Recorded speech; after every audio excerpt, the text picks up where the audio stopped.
시중에 떠돌고 있는 이 말을 하나 또 확인해 주십시오. 어떤 말이요? 포체티노 개거 품설.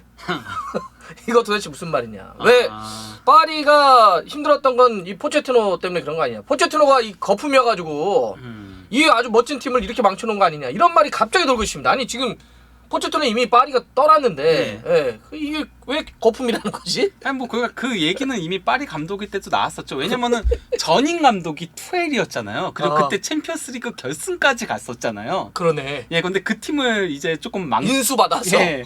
그래서 이제 조금 무너졌으니까 심지어 뭐 메시, 뭐 라모스 이런 스타 플레이어들 영입해 줬음에도 예, 기대 이하였기 때문에 그런 얘기들은 나왔었는데 물론 뭐 이런 얘기는 당사자의 이야기도 한번 저희가 인터뷰를 통해서 들어보긴 해야 되겠지만 그렇죠, 예. 들을 수 없는 관계로 일방적으로 저희가 그걸 한번 개거품설에 대한 걸 확인해 보겠습니다. 그랬는데 이제 그의 후임인 갈티에가 이끄는 파리 생제맹이 포체티노 때와는 좀 달라진 경기력으로 낭트하고의 그 슈퍼컵에서 4대0 대승을 거뒀습니다. 그러니까 이런 거잖아요. 투엘, 그다음에 갈티에, 물론 갈티는 이제 시작이에요. 예, 이제 시작이죠. 시작인데 이렇게 있는데 요 가운데 이제 있었단 말이야 포체티노가. 이때 잘 나갔어 어쨌든. 네. 이때도 출발이 좋아. 그렇죠. 야, 근데 팀은 똑같아. 야 이거 포체티노 갈티에가 이제 감독으로 파리 새로 와가지고 슈퍼컵이라고 하는 게 그냥 뭐 하면 리그, FA컵, 예. 디펜딩 챔피언들 지난 그렇죠. 시즌 우승팀들끼리 시즌 오픈 앞두고 야 이벤트 커뮤니티 실드지. 그렇죠, 예. 예, 이제 그거를 했는데 낭트를 무려 4대0. 그런데 예. 이제 결과도 결과지만 내용이 어우 예. 달라졌는데 예. 팀이 완전 다른 팀 같은데 그래서 어쩌면 더 나오는 것 같아요. 예, 그렇습니다. 뭐 메시가 골 넣고 네이마르가 PK 포함해서 2골. 예. 그다음에 세리오 라모스 예. 부상으로 계속 못 뛰고 막 그렇죠. 그랬었는데. 지난 시즌 거의 나오지 얼굴 보기 힘들었던. 그렇죠. 그래서 이렇게 뭐 대승을 거두다 보니까 지금 말들이 나오고 있습니다. 예. 아니 근데 우리가 처음에 포체티노를 시작했으니까 예.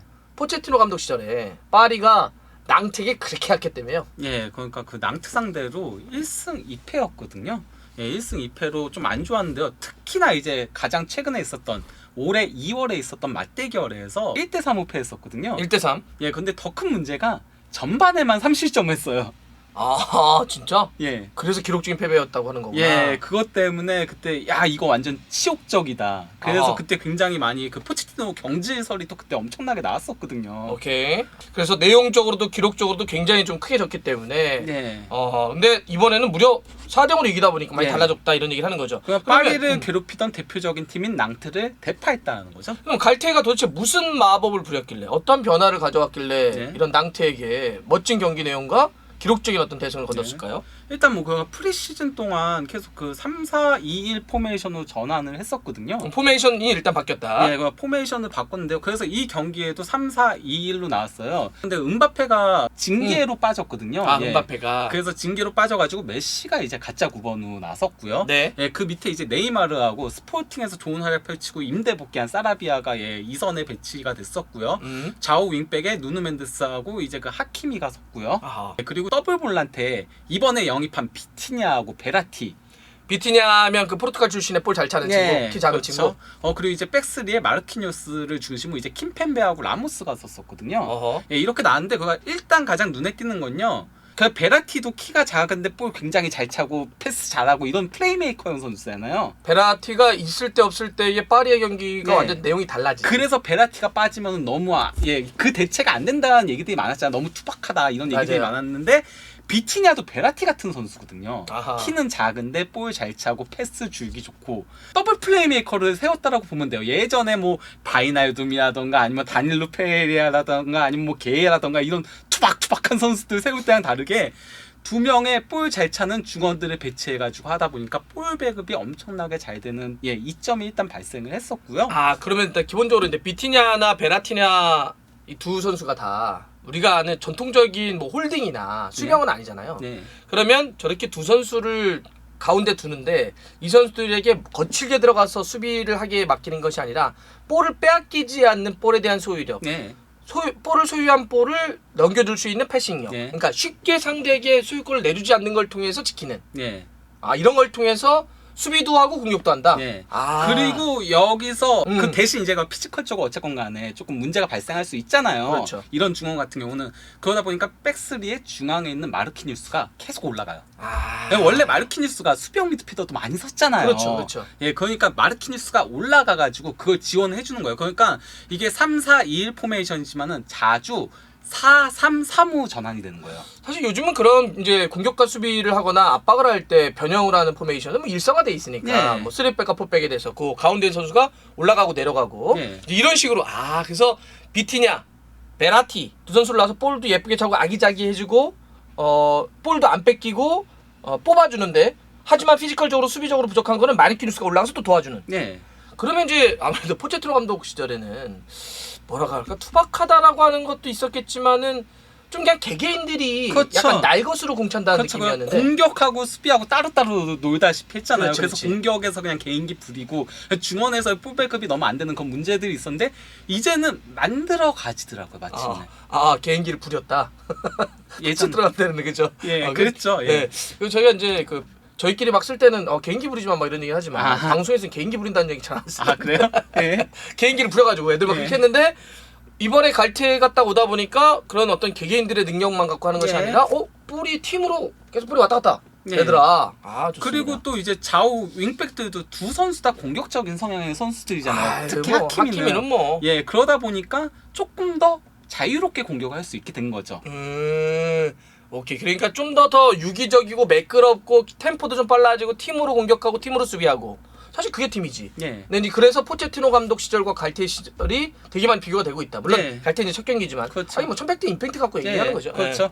거기다가 기록적으로 보더라도 이 경기 거의 압도하다시피 했는데요. 기록적인 확인이네요. 네, 네. 점유율 62대 38이었고요. 예, 그 슈팅 숫자 15대 8로 거의 2배 이상 많았는데요.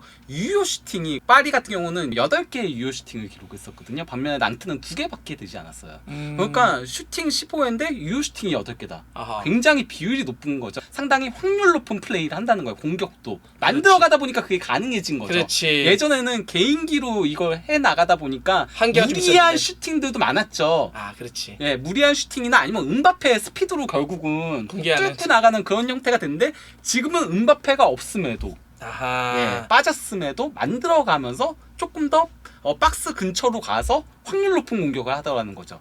좋아요. 근데 이제 이런 파리의 변화는 이미 여름 이적 시장 때 선수를 영입하거나 보관하는 과정에서도 확인된 거 아니에요? 무슨 얘기냐면 포체티노 감독 시절이나 예전에 파리의 선수 영입 정책하고는 좀 느낌이 다른데? 그렇죠. 어. 예전에 무조건 스타 플레이어만 영입을 하다시피 했었죠. 예. 돈질이었죠. 그렇죠, 현질 예. 돈질. 그리고 나이 든 선수들을 많이 영입하고 했었는데요. 이번 이적 시장에서는 일단 뭐 아까 얘기했던 비티냐 영입을 했고요. 비티냐도 그러니까 이제 만 22세 선수거든요. 예, 그 누누 멘데스 완전 영입을 했고요. 이 선수 이제 만 20세고 그리고 또 이제 그 무키엘레라고 라이프치히에서 센터백도 보고 그리고 오른쪽 풀백도 보고 하는 선수거든요. 백스리에 딱 어울리는 선수예요. 무키엘레가. 그러다 보니까 무키엘레도 만 24세인데 그 선수도 영입을 했고요. 그리고 또 이제 에키티케도 선임대 다음 시즌 완전 영입 옵션이 그대로 있는 거예요. 이건 무조건 영입인 거거든요. 오케이. 에키티케도 데려와가지고 은바페의 뒤를 받칠 수 있는 그 선수도 뭐 이제 10대 선수인데 지난 시즌에 10골 넣었었거든요. 아하. 그리고 이제 칼리무엔도라던가 아니면 펜벨레 같은 유스에서 임대 보냈던 선수들을 데려와가지고 이번 시즌에 활용을 할 예정이에요. 칼리무엔도 지금 계속 쓰고 있거든요. 프리시즌부터. 그러니까 이제 갈티에 감독도 데려왔지만은 캄포스 단장도 새롭게 체제를 구축을 하면서 이제 파리가 그동안 어떤 개인 스타 이렇게 했던 팀에서 팀 조직 전술 그거에 맞는 선수 영입 어린 선수들의 성장 이런 것들 도움하고 그래서 약간 좀 세대 교체까지도 준비를 하고 있는 거죠. 그 과정에서 이제 뭐 바이나르둠은 로마 이적 거의 확정적이라고 보도 뜨고 있고요. 또 이제 게에도 에버튼 이적 거의 확정적이라고 뜨고 있고요. 그리고 이제 틸로 캐러도 이제 그 세비야 이적 거의 확정적이라고 하거든요. 그러니까 좀 쓸데없는 선수들은 정리하고 어린 선수들로 채워가지고 장기적인 미래까지도 준비하는 그런 모습을 보여주고 있는 거죠. 사실 파리가 이제 그동안 이름값이나 그 선수들의 여러 가지 놓고 봤을 때 더 높은 성적을 원했지만 챔피언스리그 특히 줄줄줄 무너졌던 거 아니에요. 그러면 뭔가 한번 시대의 어떤 교체 변화는 좀 필요하다 이런 게 네. 있었는데 이번에 갈티에 감독이 오고 캠퍼스 단장이 오면서 그걸 시도하고 네. 있다 이렇게 볼 수 있겠네요. 그렇게 볼 수 있어요. 그러면서 그렇게 쏟아부었던 돈질했던 현질했던 포체티노 너 뭐야 이렇게 얘기되는. 자 그럼 새 시즌에 파리는 어떻게 될 것 같나요? 일단 최전방 원톱에 당연히 은바페가 설 거고요. 네. 그 백업은 에키티케가 나올 것으로 보이고요. 2선은 네이마르하고 메시가 기본적으로 서는 가운데 멤버는 여전히 좋다. 그러니까요. 그 백업은 칼리무엔도하고 사라비아가 설 것으로 보이고요. 사라비아 스페인 대표팀에서 엄청 잘하고 있는데 백업이에요.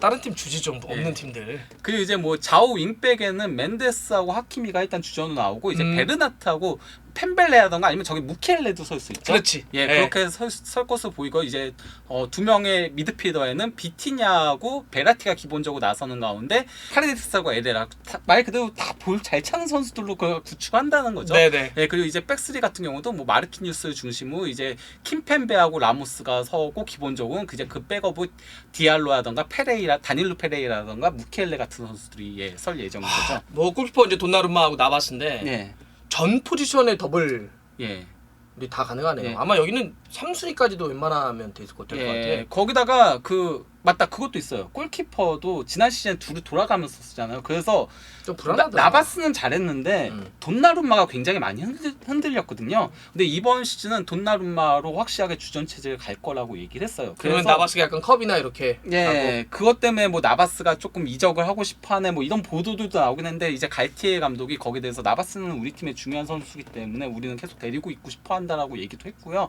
어쨌건 간에 돈나룸마가 흔들리지 않게 그렇게 잡아주려고 하는 모습들을 보여주고 있더라고요. 좀 더 팀의 어떤 안정성을 더 생각을 하고 있는 거네요. 또 세르히오 라모스도 이제 부상 없이 시즌 처음부터 좀 출발하고 있는 거고. 그렇죠. 근데 이게 참 감독이 중요해요. 우리가 계속 지켜보지만 단장도 중요해요. 그렇죠. 선수 영입을 또 책임지니까 팀이 그대로여도 선수가 그대로여도 감독이 바뀌면 팀이 완전 달라지는 걸 우리가 확인할 수 있거든요. 그래서 지금 파리가 이제 그걸 보고 있다 우리는. 그래서 포체티노 감독도 뭐였냐. 그래서 그리고 또 갈티에까지 나오고 있어요. 파리 입장에서 또 고무적인 부분은 프랑스 선수들의 비율이 조금 늘어나고 있다는 거죠. 그렇지. 어린 선수들을 또 키우려고 하는 거니까. 킴펜베, 무키엘레, 칼리무엔도, 에키티케, 은바페 이런 선수들이 이제 나오니까. 그리고 저희 카타르가 지금 이번에 그 월드컵 열리잖아요. 그래서 월드컵 때문이라도 사실 파리에게 더 많은 돈을 투자했던 게 사실이거든요. 그렇죠. 카타르 국가적인 어떤 문제가 있어가지고. 근데 이제 언제까지나 파리가 카타르가 무슨 마르지 않는 샘물이 아니거든. 그러면 자생할 수 있는 그걸 또 고민해야 되니까 이런 전환은 언젠가 필요했어요. 그런데 지금 이제 그 시점을 준비하는 시점이고 그게 하필이면 딱 포체티노 감독 앞에 일어났기 때문에 비교되고 있다. 저는 그래서 캠퍼스 단장 선임은 굉장히 잘한 거라고 생각해요. 저도요. 좋습니다. 그러면 이렇게 파리가 물론 슈퍼컵이니까 더 보긴 해야 되겠지만 많이 달라졌다. 결과는 지켜봐야 되겠지만 팀이 경기 내용과 결과가 좀 분위기가 좀 심상치 않다. 이렇게 한번 정리해 볼게요. 네.